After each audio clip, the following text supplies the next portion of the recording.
I've been on a high for 17 years. I've been playing basketball at a peak that not very many people be able to do. So I enjoyed it. I just didn't like the injuries that I had, but that goes with the territory. I had one injury I couldn't shake. I've had a lot of injuries throughout the years, but the back situation, I just could not shake it. It feels better now, but it's not going to be 100% ever again.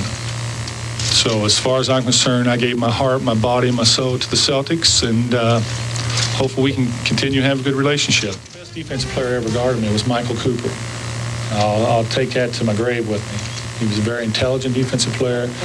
He was very focused, and it was great to play against him because I was at a level, at that time I thought I was playing some great basketball, and he was able to guard me pretty well. Earlier today, Larry Bird, at his retirement, announcing that the best defensive player he ever played against was the man we're about to meet again, Michael Cooper. Good to see you, Coop. Nice to be here, Roy. 12 years, just like Larry, and there were some great, great wars. First of all, how do you feel about that? That's a great compliment on his retirement day to mention you. That is. It came to as a shock to me to hear that. I was just going into the office today, and the people there were telling me, "Mike, did you know Larry retired?" And I had thought that this was probably going to come about simply because of his back problems, and Larry being the competitor that he is, if he wasn't willing to give 100%, I'm pretty sure he didn't want to give it at all.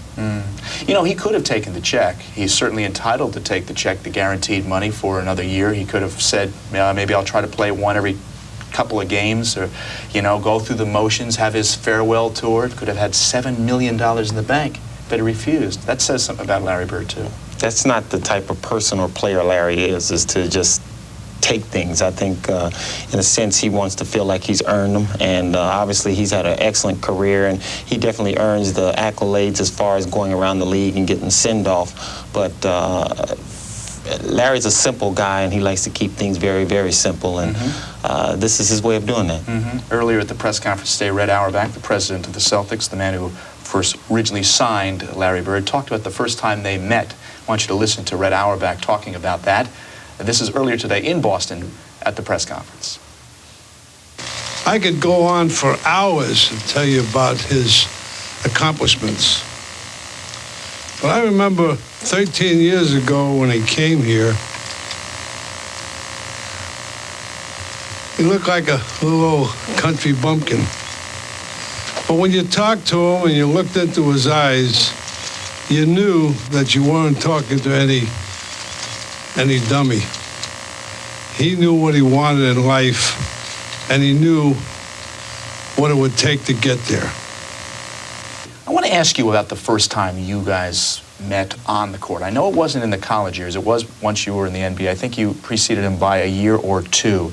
Did you have an instinct, and in Indiana State has great legacy there, but you had an instinct that this guy was going to be a great warrior for you personally over the years?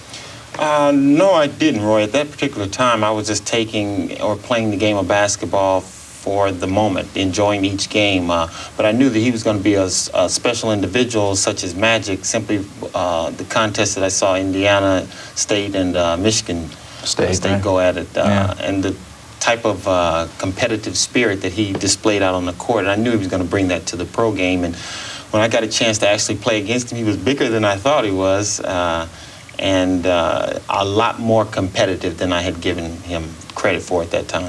We're going to take a look at some action, some vintage Larry Bird, some of it against the Lakers, I might add. Beyond the obvious skills, it wasn't very fast, he couldn't jump very high. What was it that made him such a compelling player for you, Mike? Well, he would never give up. He didn't want to quit. He was not a loser. Larry was going to do whatever it took in his power to get a win, whether it be the assist, the score, as you see right there, or the loose ball diving out of bounds for it, or that real tough, hard, aggressive word to his teammates. That's the leadership qualities that Larry provided for his ball club. We hear all over the years that this guy was a real talker. I want to avoid the phrase trash talker, but he did do some of that too. What did he say on the court when you guys were having your battles? Larry was not the one to just talk a lot of trash, but the things he would say to you would stick there. If it was just a simple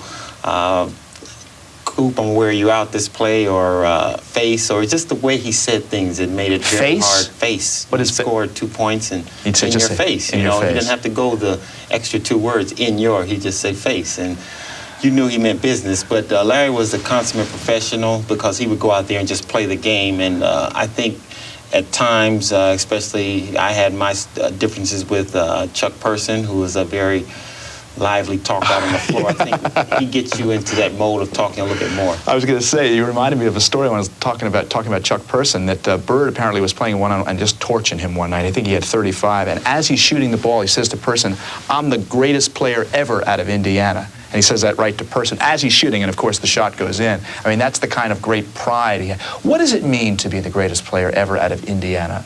A state maybe almost viewed as a country of basketball. Well, I mean, that's it. You have a lot of great athletes and great basketball being played there. So when you're the best that come out of that means that you're on the top. And Larry had always felt like that, and I'm pretty sure Chuck, for that individual night, knew that he was the greatest. Yeah. 2 other pieces of business. First of all, you're the Celtics now.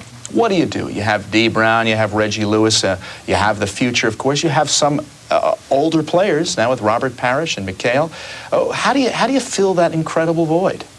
Well, it's definitely going to be difficult for him, but I think now a lot of the leadership role will be put on McHale and Parrish's shoulders. I think Reggie Lewis, with his emergence, is becoming a superstar and definitely a go-to player in the Boston situation. Will be asked to stand taller now, and I think they got a good nucleus for a team. The players played extremely well last year in Larry's absence. And then when Larry came back, it was kind of difficult to readjust himself. But still, they got what it takes to get back to the top spot. And I think now they just have to build for that and ask some of the rookies and players that are normally not playing that much to come on. And lastly, there's this. At the press conference today, Bird was kidding Magic Johnson a little bit. He had a little bit of a prod going on there. Apparently, Magic had said earlier in the press conferences in weeks past that Larry was going to eventually retire this year. And so I want you to listen to what Larry Bird said about Magic and his plans for the future. Here's Larry Bird at the press conference. You know, of course I'm going to miss competing against Magic, but he wasn't around last year, and I'm going to say today he's coming back next year. He didn't tell me that, but since he got me in trouble, I'm going to get him in trouble. What do you know? Irvin will make a statement in a couple of weeks. I think right now, after enjoying the fruits of the gold medal, now is a kind of a late, relaxed period for him. I think he'll get together with his wife and his doctors and with some Laker officials, and I think they'll make a determination then. Certainly there's an end of an era, though. The Bird Magic era ended today. What do you think basketball will do to hopefully fill that void again for the future? We have some great players on the horizon. The game does move on. Yes, it does. Oh, it definitely does. You have new exciting players coming in, Shaquille O'Neal, Christian Laettner, Jimmy Jackson, players like that. Then you have the players that are already established with Magic hopefully coming back. I almost got you there. Things will be on the uprise, but Michael Jordan's still there, Patrick Ewing, Charles Barkley out in the West, which is going to create some confusion out this way. So it's still going to be an exciting league, but we're going to miss one of the best players that ever played this game. That is for sure, and Michael Cooper is going to miss one of the great players he's ever played against, too. As you know, probably, he is an assistant to the general manager, Jerry West. Michael Cooper is these days. His duties, Los Angeles Laker franchise. Thanks for joining us. Appreciate it, Coop. We'll come back. Comedian, former sports writer, too, Robert Wool, an actor. Robert Wool talks about, as a fan, what he'll miss most about the Birdman after this.